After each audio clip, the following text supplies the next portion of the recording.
खुलुमबाय प्राइम 24 हेडलाइन्सआव आं अरुण ब्रह्म आरो प्राइम 24 हेडलाइन्स नायगिरि गासैनिसिमबो आंनि गोसो गोरबोनि खुलुमनाय आरो सिबिनाय जासिहरनाय थाबाय।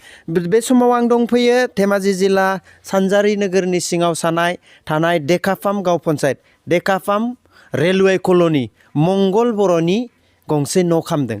थारैनो बे दुखुनांथाव जाथाया बोरै जानो मोनखो बेखौ जों दासिम मोजाङै नैबे बिजोंनि गेजेरजों नोंथांमोननो फोरमायनो नागिरदों। आरो बे समाव जाय समाव बे मंगल बर'नि न'आ खामदोंमोन बै समानो जाबाय थांनाय मोनानि 7 बाजिसो समाव बे न'आ खामदों होननानै जों मिथिनो मोन्दों। थारैनो बिथांनि न'खरनि जाय मंगल बर'नि बिसि बिथाङानिफ्राय जों माखासे बाथ्रा मिथिनानै लानो बेनि सिगां जों केमेरा पार्सन बिथांखौ नैबे समाव बे न'नि जिथु अबस्थाया माबायदि जादों बेखौ जोङो नैबे भिडिअनि गेजेरजों मिथिहोगोन। दा थारैनो थांनाय हरनि जिथु अर खामनाय न'खरनि गासैबो मुवा बेसाद गंसेबो जेबो बुस्थुखौ बिनिफ्राय बासायनो हायाखै रैखा खालामनो हायाखै होननानै जों मिथिनो मोन्दों।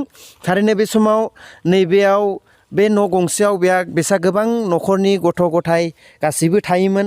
दिनै जों नुनो मोन्दों थोरसि खामनाय माइरं खामनाय गासैबो बे न' सिङाव जेसेबां मुवा बेसादफोर दंमोन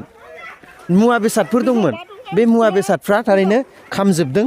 आरो बे खामनायखौ जोङो नैबे भिडिअनि गेजेरजों नोंथांमोननो दिन्थिनो नाजादों। थारैनो नोंथांमोनाबो बे भिडिअनि गेजेरजों नुखादों जानो हागौ बे समाव जेबो मुवा बे न' सिंनिफ्राय बासिनाय नङा आरो बासिनो खुनु सुबिदा गैया। बेखायनो दा बे समाव जोङो नोंथांमोननो बे थांनाय हरनि मंगल बर'नि न'खरनि जिहेतु जाथाय बे जाथायनि सायाव नोंथांमोननो केमेरा पार्सन बिथाङा मोजाङै दिन्थिबाय। बे समाव जोङो न'खरनि बिसि मंगल बर'नि बिसि बिथांनिफ्रायनो जों माखासे बाथ्राखौ जोङो मिथिनि जे थांनाय हरनि जिहेतु बे न' खामनाय जाथाया माब्रै जाखो बिनि सायाव जोङो माखासे बाथ्रा मिथिना ला।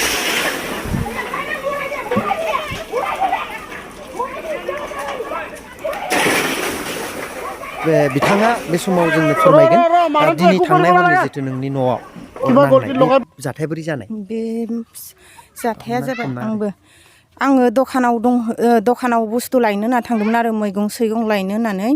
ओमफ्राय गथ' सानैखौबो लानानै थांदोंमोन आङो। ओमफ्राय दा आरो गथ' सानैखौबो लाना थांबाय दखाननिफ्राय फैगौमानि माने एखै उनखै थख' बिलाइ खायै दोनजोबदोंमोन बेयावनो माने मालाबानो बिथांनि जितु न'खर खामनाय बे न'खर खामनाय मंगल बर'नि न'खराव जोंनि बे डेकाफार्म हालामनि गेदेमा बिथांमोना दान्दिसे सम खबर लाफैदों होनदों। बिथांमोना फोरमायनाय बायदिबा जाय न'खराव दा अर खामनानै जिहेतु अबस्थाहीन जादों बे अबस्थाहीनखौ माखासे सुस्रांनो थाखाय जिहेतु बिथांमोना हयथ' न' गंसेनि बेब'स्थाफोर खालामना होगोन आरो थारैनो बिथांमोना जानाय लोंनायनि बेब'स्था खालामना होगोन बेखौ बिथांमोना फोरमायलांदों। मानगोनां गेदेमा बिथांमोना हयथ' आरो जोंनि ओनसोलनि गासैबो रायजो राजाफ्रा नैबे समाव जिहेतु दुखुथिया न'खर जाय न'खराव जियानो जायाथों मानो खैफोद समाव जों बयखौबो नांगौ आरो खैफोद समाव जों बयखौबो सहाय होनाया जों सुबुंनि खामानि। बिनिखायनो जोङो साफ्रोमबो हायोब्ला बे न'खराव फैनानै खौरां लानायनि गेजेरजों बे न'खरनि अबस्था गथ' गथाय माब्रै सोलिनानै दं थारैनो बे खौरांखौ लानानै बिथांमोनखौ मदद होफैनो हागोन। बिथांमोननि जाथायनि सायावबो नोंथांमोना मिथिनानै बुजिलांनो हागोन। थारैनो नोंथांमोनखौ प्राइम 24 हेडलाइन्सआव खनले खुलुमफिननानै दिनैनि बे मंगल बर'नि जाथाय सानजारि नोगोर डेकाफार्म कल'नि रेलवे कल'निनि साखाथियाव थानाय मंगल बर'नि न'खरा दिनै आलाय सिलाय जानानै दं। थारैनो नोंथांमोना बयबो अनसायगोन आरो जों बयबो सुबुङा खैफोदनि गेजेराव भुगिनांनाय सुबुंखौ मदद होयो। गोजोन्थों। बे समाव आं प्राइम 24 हेडलाइन्सनिफ्राय बिदाय लाबाय।